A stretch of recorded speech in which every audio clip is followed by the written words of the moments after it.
भगवती तव तीरे नीरमात्रासनोहम विगत विषय तृष्णा कृष्णमाराधयामि सकल कलुष भंगे स्वर्ग सोपान संगे तरल तर तरंगे मातु गंगे प्रसीद। आज ज्येष्ठ शुक्ल दशमी गंगा दशहरा 4 जून को रात को 11 बजे से दशमी लगेगी और 5 तारीख को 2 बजे तक रहेगी। इसलिए उदया तिथि मिले, इसलिए 5 तारीख को 5 जून को ही गंगा दशहरा मनाया जाएगा। अभी गंगा दशहरा क्यों मनाया जाता है? मां परांबा भगवती गंगा भगवान शिव की जटाएं, भागीरथी ने तपस्या की अपने पुरखों को तारने के लिए। कपिल मुनि का श्राप लगा हुआ था, गंगा ही केवल तार सकती हैं। प्रार्थना की गई, भगवान विष्णु प्रसन्न हुए। उन्होंने कहा हम गंगा जी को यहाँ से जाने के लिए कह तो देंगे, लेकिन अगर अपना इस लोक में आए तो उनको धारण कौन करेगा? उनका वेग से ये पृथ्वी रसातल को चली जाएगी। तो फिर भागीरथी ने भगवान शिव की प्रार्थना की, तपस्या की, और शिव ने अपनी जटाओं में गंगा को लेने के लिए तैयार हो गए।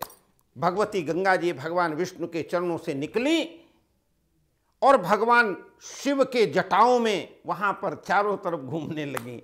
एक लट खोल करके भगवान शिव ने छोड़ दी और वही गंगा प्रवाहित हुई है।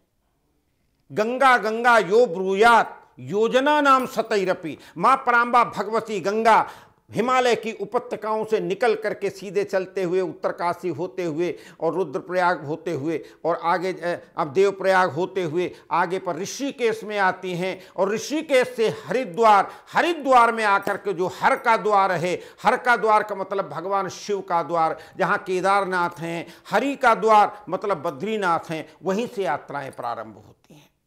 वो भगवती गंगा जो गंगा सागर में जाकर के मिलती हैं, लेकिन उनकी कल्लोलनी जो भगवती का जल है, तमाम से पशु पक्षी सभी लोग पी करके, किसानों को खेती का अवसर मिलता है, तमाम से लोग उसे स्नान करते हैं। और गंगा जी के भगवती तो तीरे नीरमात्रा सनोहम विगत विषय तृष्णा कृष्णमाराधयामि सकल कलुष भंगे स्वर्ग सोपान संगे तरल तर तरंगे मातु गंगे प्रसीदम। मां परांबा भगवती की स्तुति और प्रार्थना, जल स्पर्श गंदा नहीं करना है। मां भगवती के लोग देखते ना, अपने कपड़े भी धोते हैं, मैल डाल देते हैं, गंदगी डाल देते, कभी नहीं करना चाहिए। इसलिए उस दिन भगवती वहां से पधारी थी, इसलिए दान भी करना चाहिए। और दान क्या करना चाहिए? फटे पुराने वस्त्र और चाकू कैंची आदि नहीं देनी चाहिए। काले वस्त्र दान नहीं करने चाहिए। दाल दान नहीं करनी चाहिए। दान क्या करना चाहिए? सब कुछ इन चीज़ों का ध्यान, छाता, टोपी, जूते, ये चप्पलें, ये सब जो है ना, ये चीज़ें दान नहीं करनी चाहिए। दान क्या? दुग्ध की धारा उसमें छोड़ें। पंडितों को अर्चन करवाएं, बंधन करवाएं, पंडितों को दान दें, पंडितों का पूजन करें और वहाँ पर जा कर के माँ परांबा भगवती का स्तमन, अर्चन और वंदन करें।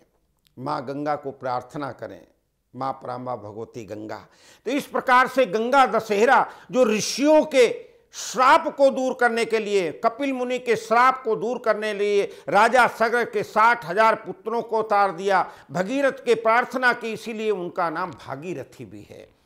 हरिद्वार में आकर के और आगे जब चलती हैं तो गंगा के लिए सभी लोग हर हर गंगे भगवान शिव की जटाओं से निकली हैं। चाहे बनारस हो, चाहे प्रयागराज हो, वहाँ से चलते हुए वो जा कर के और गंगा सागर में मिल जाती। इसलिए हम सब लोगों को चाहिए भगवती गंगा का प्रणाम करते हुए, ज़रूरतमंद व्यक्तियों को भोजन देते हुए, ज़रूरतमंद व्यक्तियों की सेवा करते हुए, भगवती गंगा का स्नान करते हुए, और अगर आप गंगा स्नान करने नहीं जा सकते हैं तो गंगा जल को बाल्टी में डाल करके, भिगो उसमें डाल करके, मिला करके, और उसी से आप गंगा जी करके जय माँ गंगे करके स्नान करेंगे, तब भी वही आपको पुण्य फल प्राप्त होगा। इसलिए माँ परांबा भगवती का स्तवन, पूजन, अर्चन, वंदन 5 तारीख को हम सब प्रणाम करें। और गंगा दशहरा है। प्रणाम करता हूँ। धन्यवाद। नमस्कार।